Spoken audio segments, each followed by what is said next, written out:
When I first came to Japan, I actually didn't speak any Japanese at all.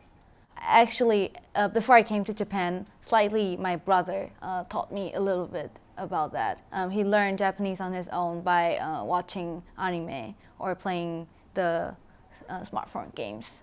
So he learned some katakana. He learned how to read katakana, hiragana. So that's how he actually taught me.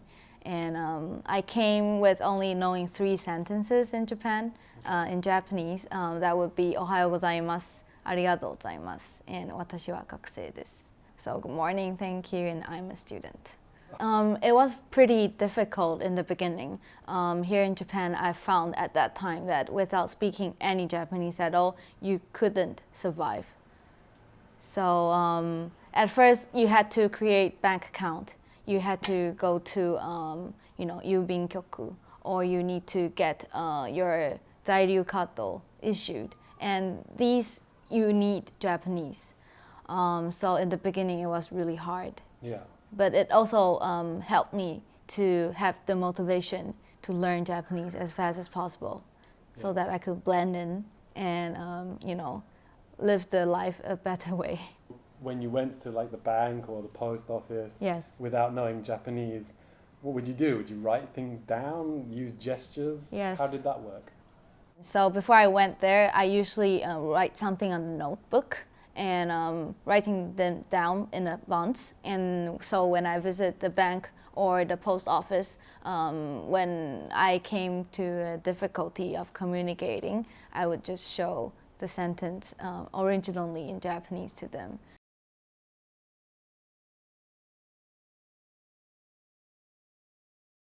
Yeah, when I first came, it was not easy. In daily life, actually, you use a more casual way of speaking Japanese. And that was a huge difference. For example, I couldn't be able to understand what they are trying to express, where at the same time, for me, it was also quite hard to really fully express myself and make myself understood. I would say if you're in a different country, there's always a difference regarding the culture. So definitely there's a huge difference in Taiwanese culture and Japanese culture. For example, in Taiwan, we tend to be more direct. We say no when we want to say, whereas in Japan, you really need to think about your aite, so the person that you're speaking with. Okay. You have to think if he or she will feel offended when you are saying something to her or to him. And that's one of the example. So, for example, in Taiwan, when you're at school and you would make conversations with your friends, and they might invite you for, hey, let's go out and do some shopping on Saturday. And sometimes you would be packed with work or exams, and you don't have time. In Taiwan, if you don't have time, you will say, no, I don't have time. What about next week or something? But in Japan, you don't say a direct no when you are actually wanting to say no. Okay. What you usually do is you will say, I would love to, but, and then your friend or your no matter who you're speaking with, they will understand that there's a no there.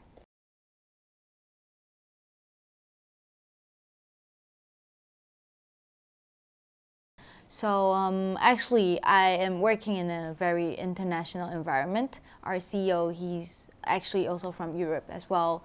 And most of my colleagues, they speak more than 2 languages. So I do actually have no problems communicating internally. However, at work, you would sometimes need to call the clients or our candidates. That's how we call them. These are Japanese people.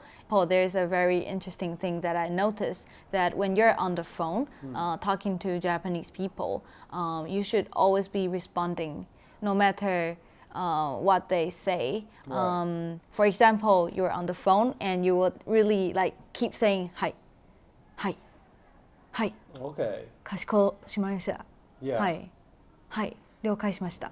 Oh, okay. Yeah. So yeah, in some countries, you just listen. Yeah. And then when you feel like to say something, then you say something. Yeah. But here in Japan, obviously, this is also part of the culture, right, that you have to show that you're listening.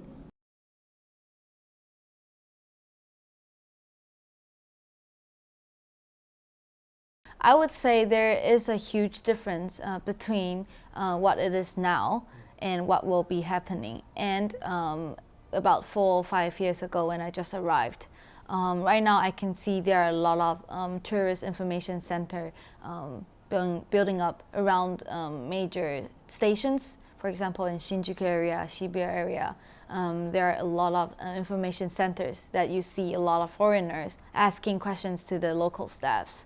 And also, I actually just went to a Nanking Jimusho yesterday. It's asking for a pension issue here in Japan. And this is a government place, so I actually found there are a lot of pamphlets regarding tourist attractions or restaurants or a good place for vacation. And I actually brought some of them back for my own goods. What languages are they in? They are in different languages, in English, in Chinese, or maybe in Japanese or different other languages. Yeah, so you see a pamphlet with different languages. Okay. Yeah, that's really nice.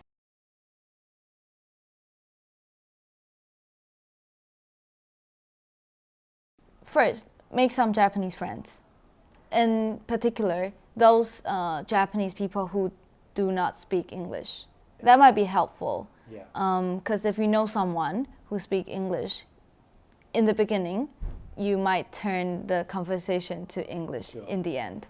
So it might not be helpful for you to learn the language. And secondly, watch as much television as possible. Oh, that sounds good. Yes, that's the way how you pick up the real conversation that people use in Japan. And also, it's not as boring as looking at the textbook. That's true. Yes. That's true. Those kanji books are pretty boring. Yeah, when you look at it, you fell asleep. Yeah.